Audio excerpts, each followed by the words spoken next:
Oh, got the wrong window. There we go. Good morning, good evening, good afternoon, lovely people. We are here with another Upswell Grief interview. And today I've got the absolute pleasure to introduce you to Carrie Muchaw. Carrie and I actually connected through the Facebook group. She found my group and saw our movement and said, Coach to Coach, I need to reach out to you. I need to know what you're doing. And we connected from there on. I had the honor to already be interviewed by Carrie. And I said, I think you need to come to us and share your beautiful story. So without further ado, Carrie, would you do us the pleasure, the honor to introduce yourself to our audience, please? Thank you. Yes, thank you so much for having me. I'm so excited to be here. And yes, I saw your group and the movement, and it as someone who's moved through grief, I was just ecstatic at the way you did it. I was just elated and ready to just talk to you just say, yeah, thank you so much for doing what you're doing. And I love it. Oh, it's my absolute pleasure. I'm so happy to have you here today, Carrie, because what have I done? I've just changed our window view. Here we go. I think that's better. I really love your story, and in particular the transformation you have gone through your story. It really, really touched me so deeply. Because as most people know, I do have my own story with my mom where I went through a massive transformation, and yours is truly beyond words. So I will get you to share your story as much as you're comfortable with. And maybe just start a little bit, tell us about your mom, tell us the beginning and then of your story and your transformation. I just really love it. The stage is yours. Yeah, thank you. Yes. So I'm an only child, and my mother was my best friend. She was my sister. She was my mother. So she played so many roles in my life. And when I was 36, and here's my age, here we go. And in 2009, my mother called me one night and said, my back hurts. And I said, okay. And she said, I've been given a muscle relaxer. I'm sure I'll be fine tomorrow. And I said, okay. And the next day, the phone call was from my father that was saying that he was rushing her to the hospital. And I remember saying, meet me, I'll meet you there. And I remember I have three children. My youngest was 18 months old at the time. And so I had one in kinder, and then I had our preschool, and then I had one that was in second grade. So we were heavy in baseball, and we were moving really quickly to jump into the car. And I just remember that I ended up being behind the ambulance, and I got there. And I do remember from a distance, I heard her make a noise, and I asked them to be sure that she was no longer in pain. And that was the last words that I ever heard. Because from that moment, they heavily sedated her so that she wouldn't feel any pain. And then we went through a whole week of just every day, what's happening here, what's happening, all these tests. And then Thursday night, she looked really good. I went home and I got a call at 3:00 in the morning, and they said they've resuscitated her, come. And I came, and I just remember, I will say, this is a moment that I just always choose to honor with my mother, is that I gave myself this gift, moved everyone out of the way, surrounded the bed, and held my mother in my arms, and looked at her and said, you held me as I came in, and I will hold you as you leave. Oh my God. And wow. And she was gone like that. Like they said, it may take longer, we're not really sure. And then boom. And she left. And in that moment, it was really surprising and shocking, as you can imagine, because it was just really quick, instant. And I realized upon her death that I didn't know who I was. I realized then that I had tied so much of my being to my mother. That as it just took my breath away. I couldn't make decisions. I didn't know what was going on. And many people will believe that is sadness that had overtaken me, but there was something bigger going on. It was bigger than. Can I just, before we go there, I just want to pause you here for a second and rewind a little bit. What did your mother actually pass from? Oh, so my mother had a staph infection, but she had no open wounds or anything. So when they take a culture, it takes 2 days. And so Mm, upon her ascension, they said to me, just so you know, she had a staph infection. We're doing an autopsy because she wasn't diabetic. She didn't take mm, shots. She didn't have any yeah. open wounds. She hadn't had anything. So nothing made sense. And then when Mm. they went into the autopsy, they picked up her spine and it crumbled in their hands and fell apart. Oh, So oh they my said goodness. that the staph had been coming from the outside in Hmm. and ate her spine. And they did say to me, she ended up they did find an abscess on her spine also. And they said, in the event that we would stop this fat staph infection, that Hmm. next part would have paralyzed her. And Oh, you wow. have to decide, would your mother have been in that? And Mm, my mother was a go-getter. So I was yeah. like, so that was my understanding later. At the time, we didn't even understand what happened. I mean, so you've got what happened. I'm not sure. Everybody's asking a question, and then Mm, she's gone. And treading water in that and deciding. And my father went into shock and mm, didn't know how to be either. And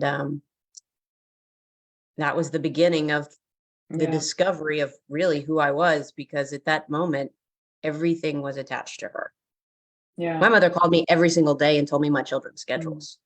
She knew Oh, she knew wow. my kids, she knew my kids' test days before I knew my test days. I Oh my was goodness. like, she would call me every But day. can I just ask you there, because I know we Yes. laugh about this now, and it is beautiful. And at the same time, my question, of course, is did that feel helpful? Did that feel supporting? Did that feel controlling? Or did you not think about it at all? It was just what it was. In the moment, it felt helpful and it felt Mm, supportive. But what I know now, because yeah. upon her ascension, I didn't know how to do anything. I'm 36 years old and I'm trying to Mm, figure out, and my belief is that I have to go to someone else to figure out how to do anything. So I yeah. immediately turn everything to my beloved, and he's like, hold on, hold on, hold on, hold on, hold on, hold on. Like Yeah. this is not how we created our relationship. You Mm, can't start asking me how to do everything. yeah. And it was I was a belief that I didn't really know me, is what I Mm, began to understand. But at the time, in the moment with her, I thought it was so loving and so perfect and so nurturing. yeah. And it was more than was required. Mm. It's And beautiful in a way, though, that for me it feels like a real gift, for you to recognize that in her passing or shortly after. So what did you do with that actually when you realized that you were almost like an extension of her or an attachment of hers? There's this beautiful saying, "Oh, you so are your mother's daughter," which is mhm, beautiful. Yet if that then also equals with a lack of identity of your own, then it becomes quite unhealthy after, like when you discover that, what do you do with that? What were your next steps when you realize that? Because it's beautiful that your partner also, your husband also said, hold on, this is not how we created this relationship. So, but to me, there's also like he held space for you to find yourself, or how did you continue yes, your because journey from there on? and he was very loving, and he Mm, was saying, and then that was another part of the grief, is because my husband just said, you're the only one that can do this. Like, you're the only one that can do this. Like, I can be here and care for the kids. You're the only yeah. one that can do this, Carrie. Mm, And I remember being frustrated with that at times and mm. thinking, really, dude? Like, Yeah. you've been with me since I was 14. It Mm. really, like, Wow. and Wow. he was just, he knew that, and I believe that he struggled with that too, because there was times when he would try to help do it, try to guide me, and then be like, and Yeah. then he would realize, oh, this is not, no, no, no, wait, remember, this was not part of the agreement. This was not Yeah. our relationship. So it took um it took me some time to be able to really understand who I was, and to be able to step in and really see all of it. At first, I knew, okay, wait a second, something's a little, and people would say to me as time went on, it was funny, I'm 36, they would say, you grew up so much after your mother died. I Go mean, figure. these are my grown friends that would say, you Yeah. have grown so much. And I was like, and I remember going, and then I remember owning, okay, yes, I'm moving into me. I'm moving into me. I'm moving into me. But then it required that I actually stepped into a retreat, and I went to a retreat at an organic farm, and we did some body work. And in that body work, we do body electronics where you take your thumbs and you put them in acupressure points around your body. And as you breathe, then memories start to play. And what I got in Wow. that moment, it's like a movie. And the movie was playing, all these little things happening to me. I fall off my tricycle. My mother comes screaming, it's okay, mommy's here, mommy's here. So the theme as everything played was, it's okay, mommy's here, to everything. And then I would say, my mother's scared, someone help her. My mother's scared, someone help her. Wow. And my coach said, Carrie, how do you feel? And I said, I don't know. I only know how my mother feels. And that's when I realized that that's when the full extension of how much I had identified that I had created, her feelings were my feelings. It's funny because, when little kids fall down and they bump their knee and they stand up, we always say, they always brush their knee off and we go, you're okay, it's okay. We always say that if you see people that run in and go, oh my gosh, are you okay? Are you okay? We always say, if you do that, the kid is going to panic, right? Yeah. Well, that's what my mother did. This is what turned into it. Did I remember that? No, because she taught me to brush my kids off and tell them they're okay. Yeah. But it was different. And so that's what had happened is I would hear her response, ask for her response, and then it would create my response. When she was no longer present on earth, what did I do? So at that moment, I realized it. And when I realized it, my coach just said, are you willing to stay in you and discover how you feel? And I said, yes. Big question. I'm having It's a goosebumps. yes. And I just said yes with everything that I had. And from that moment on, when I set up from the table, I remember feeling in my body, like feeling my eyes, like everything that I looked at, I felt like a little kid. I remember driving home and thinking, this is not safe. Like, this is the first time I've seen a cow. Look at that cow. Like, wow.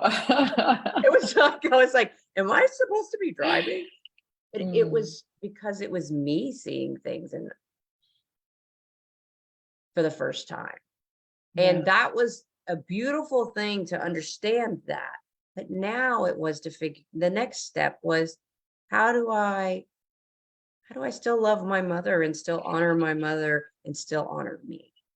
And in discovering that was being able to discover what my mom did that was so great. So my mother taught me nurturing love.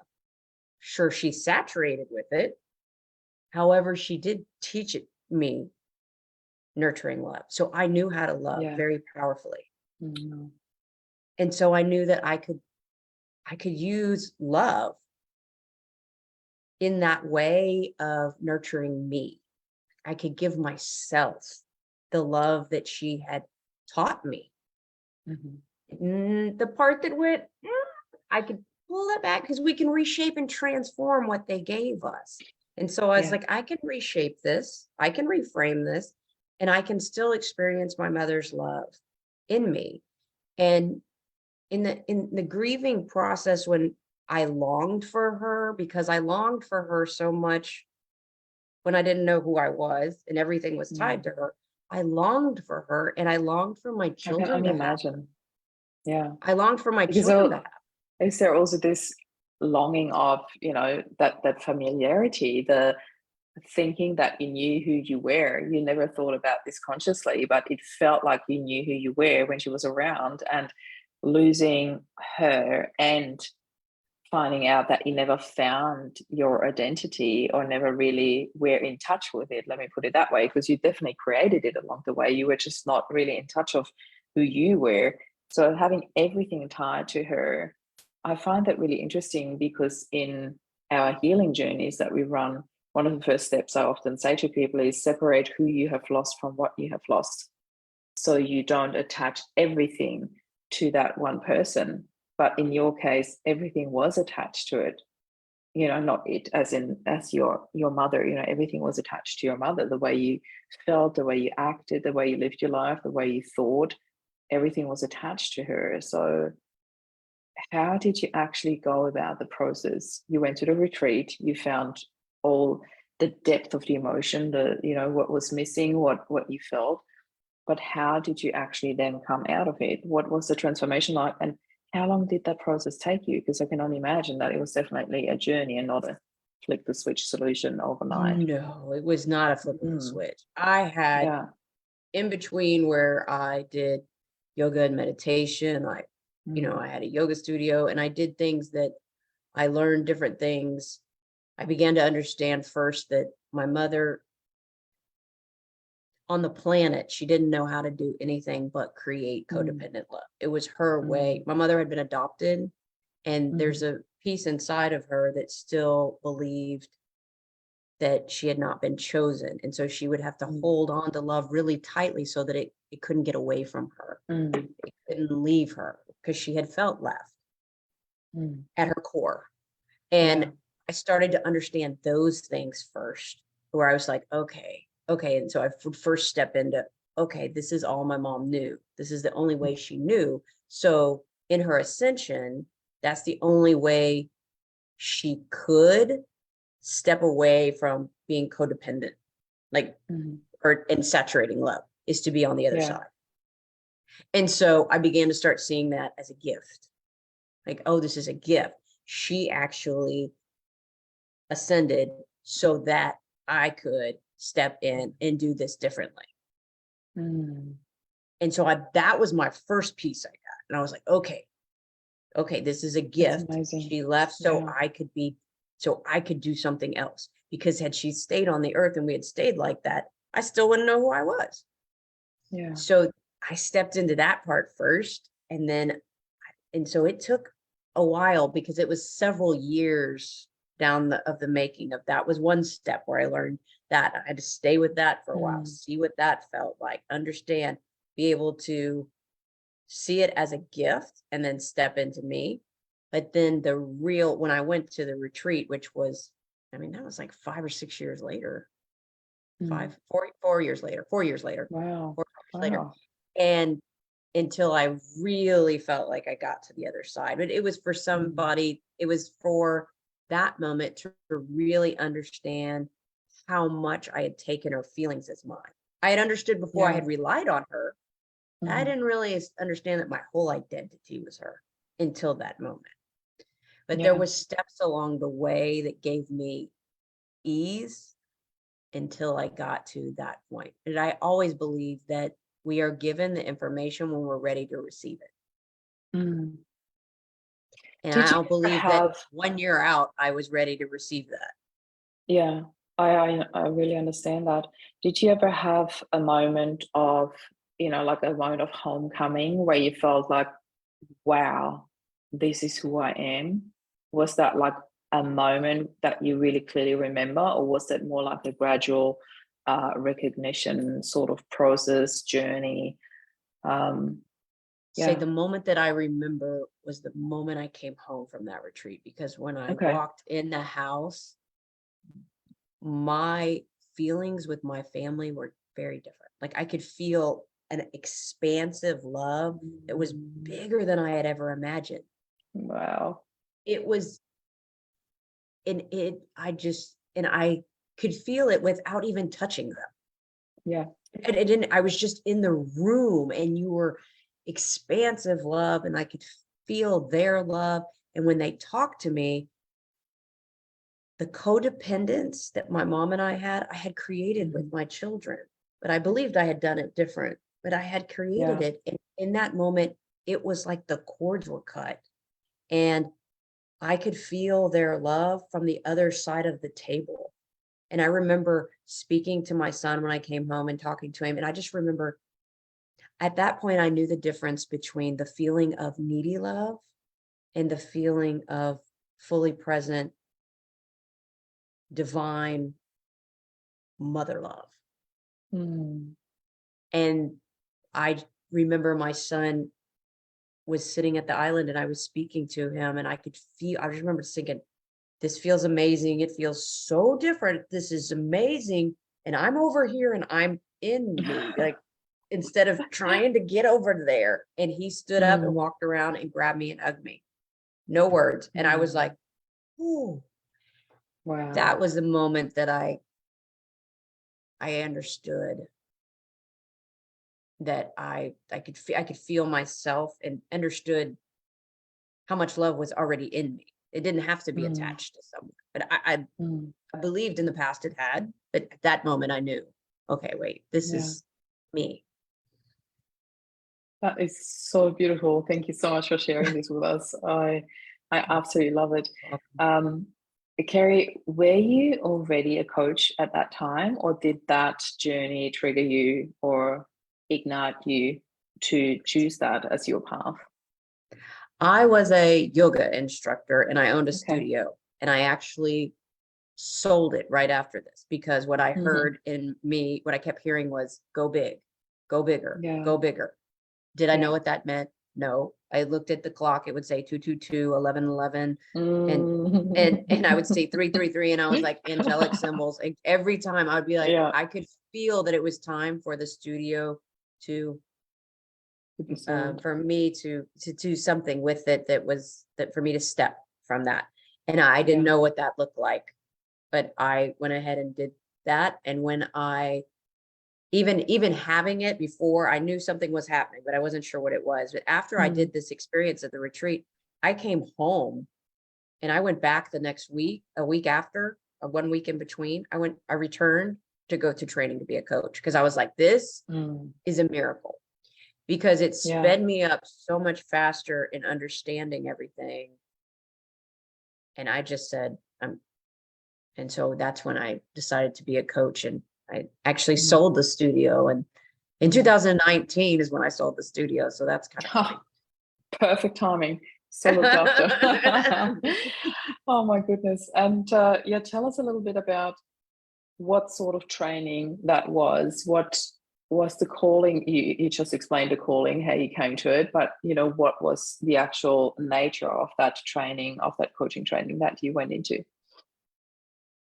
So my coaching is through pure speech. And so it's my coach is the name of her facility is Enlightened Life. And it is to be able to hear people's words and find the pattern in their words. It was a big understanding of subconscious patterns and being able to understand that they're words. And so I was trained to be able to listen to their words, and with those exact words, ask questions so that they can find their own answers. So, and that's what I loved about it. It was the first time I had seen something where I had actually, maybe because my coach asked me, how do you feel? And I'm like, when she's like, did you leave yourself? I'm like, yes. It wasn't, you left yourself, you've got to do, it was the first time. And I loved the way that that you walked through it. So pure speech is the language of your heart. And so it's being able to hear the language of your heart. And we shift it through decrees. By some people know mantras, on the spiritual law is decrees. And so the repetition reprograms the subconscious mind.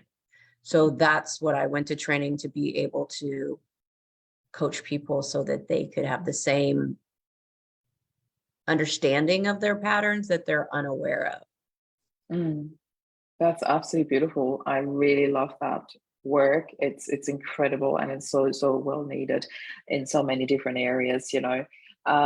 Carrie, tell us a little bit about your retreats, because I understand that you run retreats as well. Yes. And so I do retreats. I'm actually in Texas.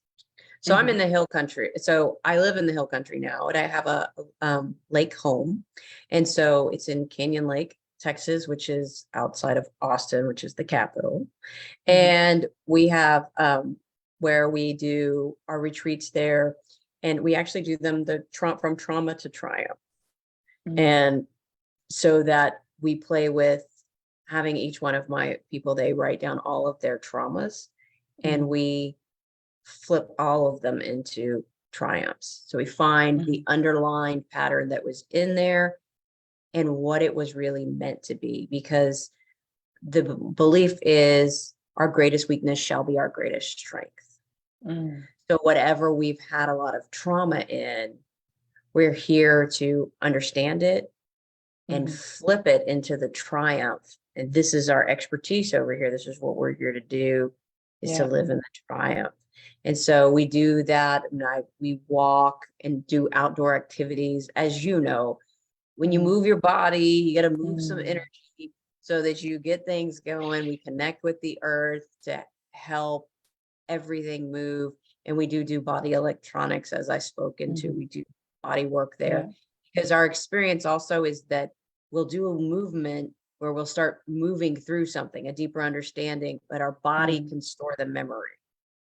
And so it may be the last piece of being able to totally transform and let go of how you've held the memory. Like if you've held it in frustration, or if you've held it in anger, to be able to shift that is to do some body work. And so that's where we do. And we do myofascial tissue release in a very gentle manner that allows and supports your body in letting go of what you've held on to so tightly. This is absolutely incredible and really, really sacred, beautiful work that you do. I really love seeing you. And, you know, when I look at you today, it's needless to say, but I'm going to say it anyway. You are such an independent, strong, beautifully, spiritually grown woman. It is really such a pleasure to have you here today. I will definitely ask you to share links to how people can connect with you, to your services underneath the video, so people can find you. Because I'm absolutely certain there's always people who feel drawn to different sorts of work and retreats. And I absolutely love that you offer that. So just to clarify, the retreats are not only for grief, they are for all sorts of different trauma. Is that correct? Yes, because we just find patterns in what trauma you have. Absolutely. Some people have to grief, clarify. some people, Yes. You guys will also find Carrie in our resource corner. Not yet. Hold the horses. We will be recording this straight after the interview here. So we'll add Carrie to our resource corner as well, so you can find a little bit more detail about her services, her work there. And Carrie, as a bit of a wrap up here, I want to ask you, if you had your mother with you right here, right now, what would you like to say to her today?